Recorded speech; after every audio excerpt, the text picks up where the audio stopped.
Well,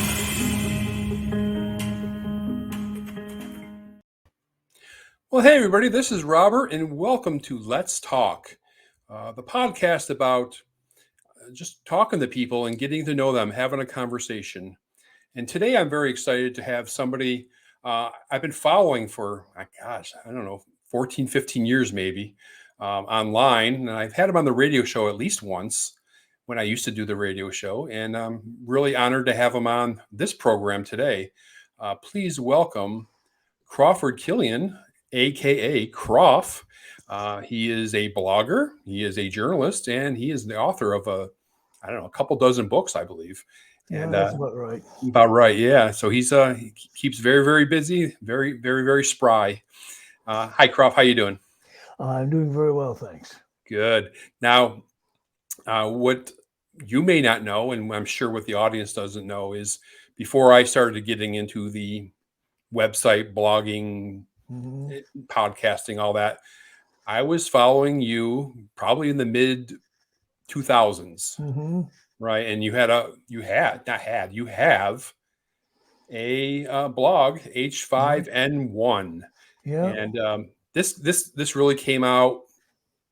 This was kind of unique back in the day because I was really intrigued by it because here's this group of people that are blogging about this very small subset of news. It's something I was really interested in. And how did you get into doing H5N1? Well, when I think back, I think it must have been actually during the SARS outbreak for information about it. And I realized that one of the best places to find new information was in these newfangled blogs, which I had been ignoring studiously for several years.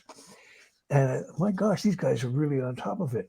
And I began to pick up, for example, in those days, much of the SARS coverage was coming out of English language blogs by foreign English teachers in China who were reporting, right from their own campuses on what was going on. And never happened now, but it was happening then. So I thought, this is kind of intriguing.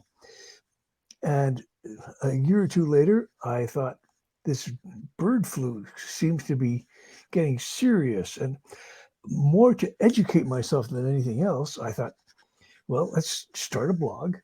By then I had built a couple.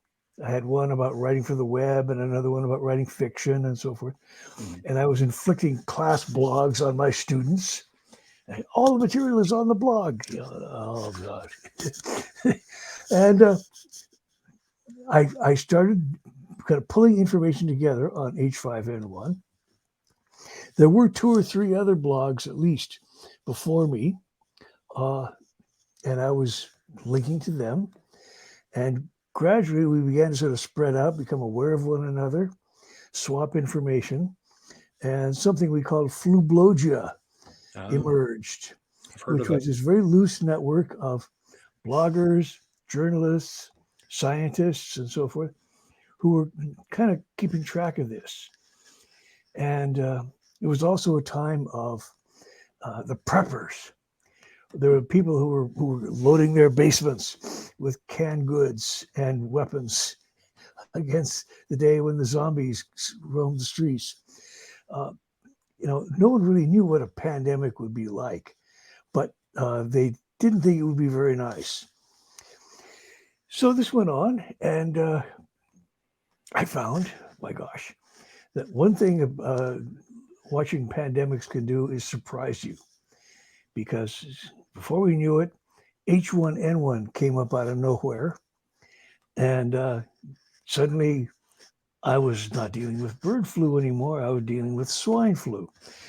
And then another thing, then cholera came in Haiti, and I began to realize that it was pointless to try to focus on one particular strain of one particular disease when the issue was really a whole planet's ecosystem out of whack enough that pandemics were going to come at us from all directions and from some very unlikely sources.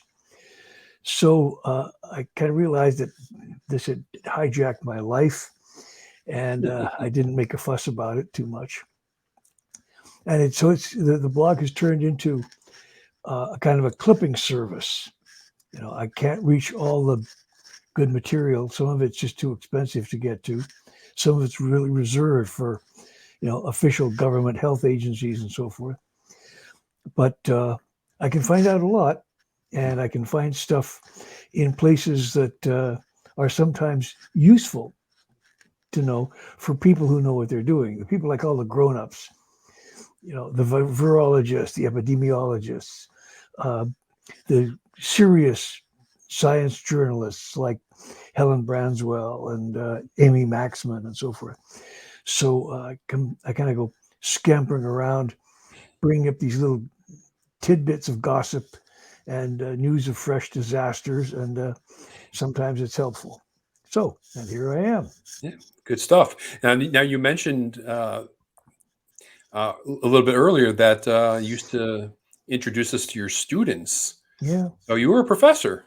I was a college instructor, not a professor. Instructor. Thank Okay. you very much. Okay. It is a community college, nice place, 40 happy years, and I don't miss it a bit. But it was, I found that the blog format was really convenient for things like putting course notes on, links to useful sources and so on. And it was, and most of the students thought that was fine. But they were already getting into the age of the smartphone. Well, just after I retired, the smartphone came along. But I did a little post-retirement work and found that it wasn't fun anymore because the kids regarded me as part of the wallpaper. They were watching their phones all the time. And it wasn't, so I'd have to compete, and be ever more outrageous just to get their attention.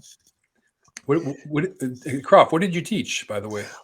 I taught mostly what was called communications, which was glorified business writing.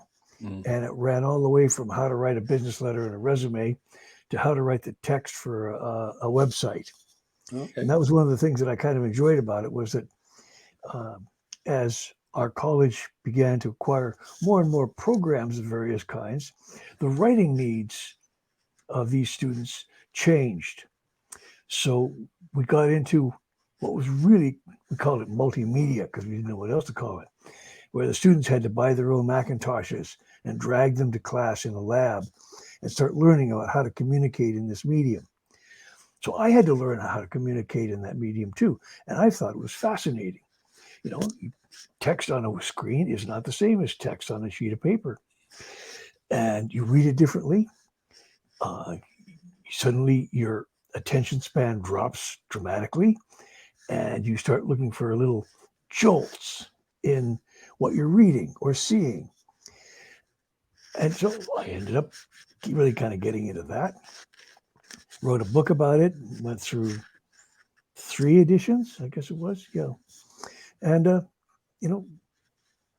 one thing led to another. So here I am. There you are. Yeah. And there's another news site out of Vancouver. And hopefully I don't butcher it when I try to pronounce it. The Tyee. The Tyee. Yeah. And I see quite a few of your pieces there. This is, I guess, not so much blogging. That's more journalism, right? It's an electronic news magazine created by a former newspaper editor. And you would, considering the number of efforts that have failed in this medium, it's extraordinary that the Tyee has gone on for almost 20 years. And I think I was in the first week back in 2003. And then after I retired, I became more or less a fixture, sort of grandpa in the corner, who could always be counted on to deliver some obnoxious opinion on whatever the subject was. And it's been a godsend for me because it's kind of kept me in touch with the world and given me a chance to spare my wife from my rants. And it's just sort of, be involved in the world, especially here in this little quiet suburb in the midst of a pandemic when you don't see very many people. So it's been helpful. Yeah, it definitely keeps you busy. I was Yeah. looking at it today, and it's like you're pumping out articles on a pretty regular basis. Yeah. One thing I've been able to do is uh, kind of recycle stuff so that I pick up news of a book on COVID-19 and I think, I should know about that. So I write to the publisher and I say, I'm the book guy at the Tyee, and can you send me a review copy of this? Sure. And they do. Yep. Bless their hearts. I do the same thing. Hmm. it's Hmm. it's quite a wealth of information out there Yeah. for free. Yeah. Just got to do a little work, right? Hmm. And you also are an author of a number of books, and Yeah. I said 2 dozen. I think that's the ballpark. Yeah. Well, What do you mostly write books about? I don't write books anymore, Hmm. uh, but uh, I started out with a children's book and some radio plays for the Canadian Broadcasting Corporation. Um, and then it just kind of wandered away into anything I was interested in. So I wrote a number of science fiction and fantasy novels in the 70s and 80s and early 90s. Uh, some of them did very well. Most of them didn't do so well. They're still available as ebooks, most of them, which is nice. And early on, I stumbled into the story of the Black Pioneers of British Columbia, which was a kind of a footnote in standard histories. Sure. And I thought, what's this? Let's find out more. And I ended up realizing there was a book there, and the book got published and then republished about 30 years later, and now republished a third time and in a beautiful new third edition with some excellent editing and a lot of updating. So that's kind of the book I'm proudest of. But I don't have a long attention span, I guess. So I keep changing genres and exploring different books. And I've also recycled a lot of what I've learned as a teacher into books on writing fiction, writing nonfiction, let's just say web writing, and so forth. So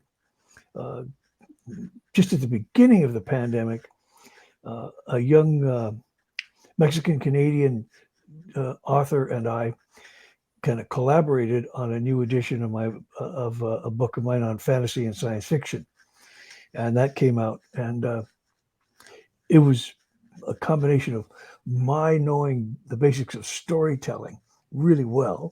So does she, of course, but I had kind of formalized it, and she was right in the thick of selling her stuff. She's a very prolific writer. And so she could write about how to make it in a very different market.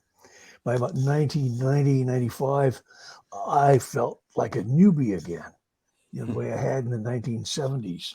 How do you get into this field? So that, I think, turned out to be a pretty effective combination. Yeah, I had no idea you were so eclectic in your interests and stuff. I suspect I am the oldest living undiagnosed case of ADHD on the planet. Well, now we got it. Now we got it on video, so everybody will know. And you're up in British Columbia. Yep.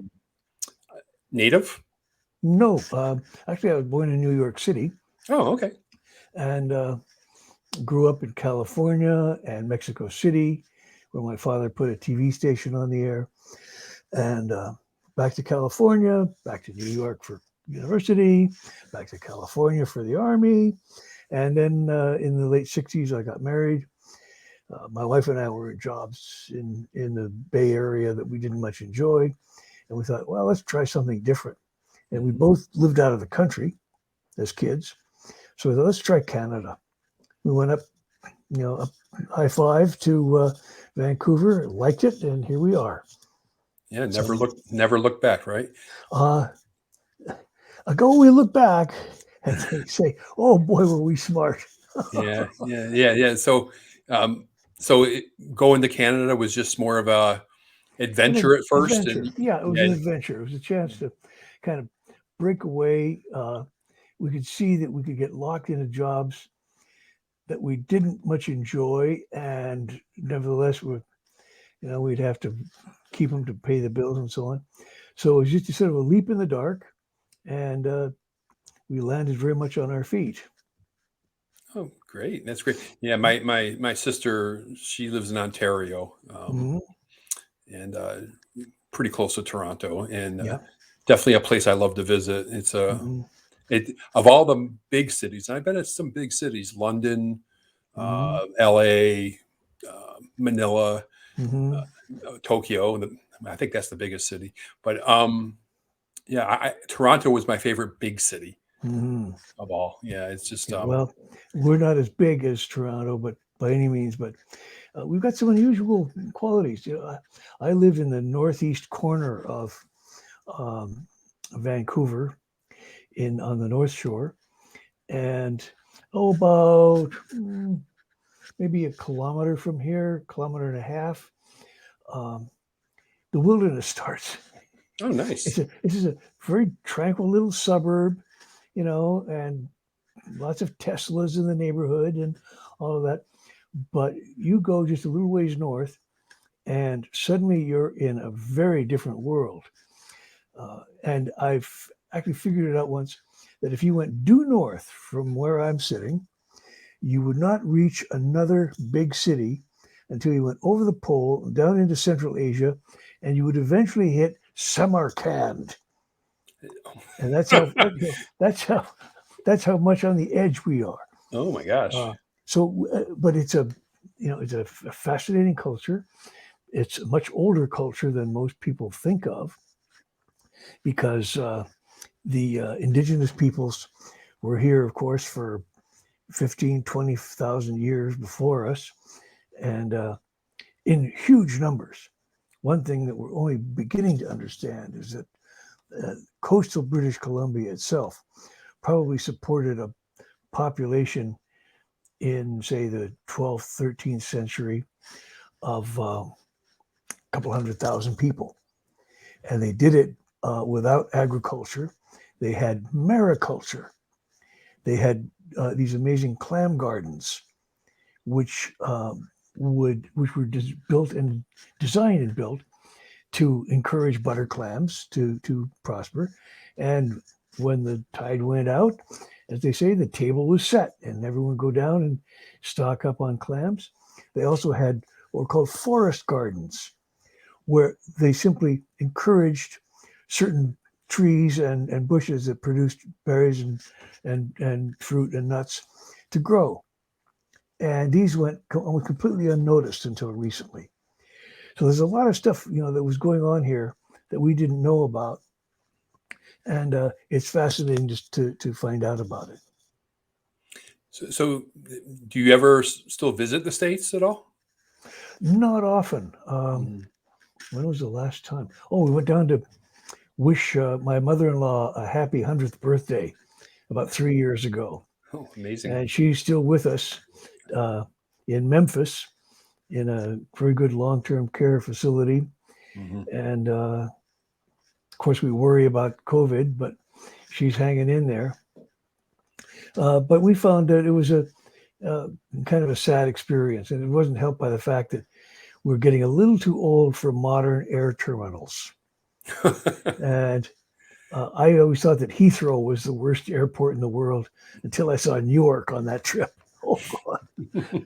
Anyway, so I'm quite content to move by car and foot around the neighborhood, walk the dog, and so forth, and There you go. not so much interested in international travel.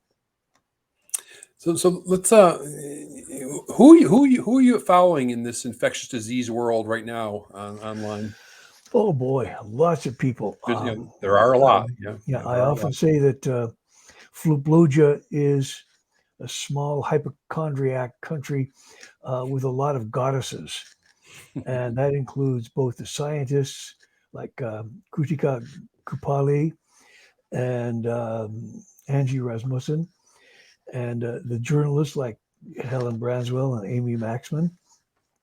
Some really remarkable people doing remarkable work, Mhm. and others as well, Maimuna Majunder, and then there are a few guys who were really helpful, like Ian Mackay in Brisbane, Australia, who is, Right. of course, the designer of the famous Swiss cheese method of protecting against disease. Uh, and it's been fascinating that you could just sit there in front of your screen and these people will educate you Mhm. free. That's pretty cool. So I'm happy about that. Yeah, one of the first blogs I really got interested in, other than yours, was virology blog. Uh, Yeah. Vincent Yes, Racaniello. Vincent Racaniello. Yeah, and he had a whole section on there of his virology lectures for his Mm-hmm. freshman students, or Mm-hmm. undergrad students. Yep. And I would sit there, and I mean, I knew a lot of the stuff already, but it was like, this is really, really good, and it's not costing me a nickel. Mm-hmm. Right. Mm-hmm. Yeah, so Yeah. And the internet loves free stuff. that's right. So do you follow any particular podcast or anything like that? I'm not much for some reason I acquired early a habit of thinking that the computer was a silent medium. Mm, And sometimes I will listen to BBC Radio 3 while I'm beetling away looking for stuff to blog about. But I don't listen to many podcasts unless they're on the radio. okay. but and again, this is maybe partly because of my failing hearing, and it may be because I just can't concentrate on a podcast and reading at the same time. Fair enough. Yeah, So what do you plan on um, continuing H5N1 for indefinitely. indefinitely? Good, Yeah. good. I'm I, happy to I hear wouldn't that. know what to do with myself if I knocked it off. I'd have to start another blog. Yeah, And so it's, you know, as long as it goes on being it, and what I'm interested in is not necessarily the bugs involved, it's the response to the bugs. I can remember in the very early days when I didn't know a thing about this, I asked a question on H5N1. If there's a pandemic, what happens to the people who normally need to go to the hospital? Well, I got an answer to that, didn't I? hmm, And I'm experiencing it right now because we're finding uh, at our age, my wife and I, that you measure out your life in visits to the doctor. And they become rather scarce at this point. And you're dealing with phone interviews and video interviews. And once in a great while, uh, you should get to show up and see part of the doctor's face right in her office. So it's responses like that, or the fact that for all the talk of pandemics in the 2000 aughts and 2000 teens, the United States still got caught. Well, everyone got caught flat-footed, hmm. and worse than flat-footed, that they just were completely unprepared. And I've been reading a book by Adam Tooze about the economics of the pandemic, the economic impact. And he mentions there somewhere that everyone wants to be prepared, but no one wants to spend the money to prepare. And I thought that was all too true. So, you again, my education continues. And Good. I'm learning from all these people who are doing some very hard thinking and some very fast writing to get their understanding down and out to people. So, Crof, how do you think Canada handled it? Mediocre. We should have responded faster. Um, we have a, a rather, well, like the US, we're a federal country and we have um, provinces and territories who are autonomous on health, pretty much. Mhm. The federal government provides money for some money for health care and hospitals and all of that. But basically, each province runs its own little empire on health. And some of them are not running them very well. Others are doing okay. Some swing back and forth between okay and awful. So, and everyone got caught by Delta. Even the provinces that had kept their numbers down, kept their mortality down, uh, suddenly, bang, they got hit on the head just the way Vietnam did, and now New Zealand.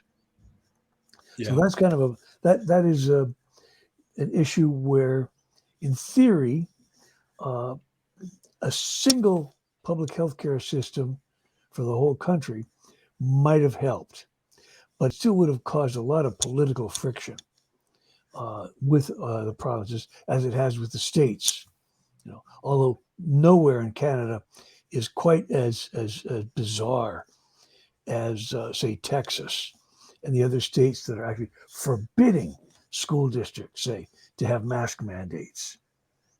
This is just it's hard to follow the logic in some of these places. So, was in Canada? Were you able to get the vaccine in a timely basis? Fairly timely, yeah. Yeah. And the actual procedure for it, we made a reservation, went in for our first. They said it'll be about 4 months before you get the second shot. Okay. 4 months came along, got the second shot, and had the booster not long Good for you. ago as well. Good for you. So we got our little vaccine passports on our phones. So when you want to go to a restaurant, you show them that, and you show them your driver's license, and you can sit down and eat. Good. Yeah, I know I'm sorry. I was going to Yeah. say my sister. I remember for the longest time, it seemed like it took a while for her to get the vaccine. I got vaccinated in February, and it was months after Mm-hmm. I got vaccinated. She got vaccinated, Yeah. and the other thing was they shut the border, and Mm-hmm. our mom is down here with us and with me in Florida, Mm-hmm. and she's in a home now, and she couldn't come visit for quite a lengthy period because of the Mm-hmm. border. Yeah, so it was Yeah. tough. It was tough. Yeah. Our border was closed for a long time. It didn't bother us particularly, but I know it bothered a lot of other people. We're now about to have a full attendance hockey game in Vancouver Yay. tonight. I'm not so sure. I think we're a little slow to learn that every time the numbers go down, it's not an excuse to lift your head above the edge of the foxhole. Mm. You might want to wait a little longer just to be sure. So we'll find out if this ends up being just hunky dory, or if it ends up being, another wave coming down on us. Well, I hope it works out. I like to see this. I mean, I don't think it's going away, but No. I like to see it get to some kind of real low level. And I mean, I'm in Florida, and we've been basically living normally from May last year. Mm-hmm. Yeah, and it's uh, I'm not going to complain. Mm-hmm. It's been nice. So not a whole lot changed in my life. I don't go to bars, so that never affected me. So I didn't care. But yeah, I've been going to restaurants and doing everything all this time, and so it's been nice. Yeah. Well, Crof, you told me you had about 30 minutes, and Yeah, I'm gonna have to wrap things up pretty soon. yeah, so we're about there. And Okay. anyway, I'll go ahead and link to Crof's blogs and the Tyee, so you can check out some of his work. I'm sure you'll appreciate it, and as much as I do. And Crof, thanks for talking to me. I really appreciate it. It's been a pleasure. Yes, sir. Good to You take talk care to of you. yourself. All right. Righto. God Bye-bye. bless you and your wife. Bye-bye.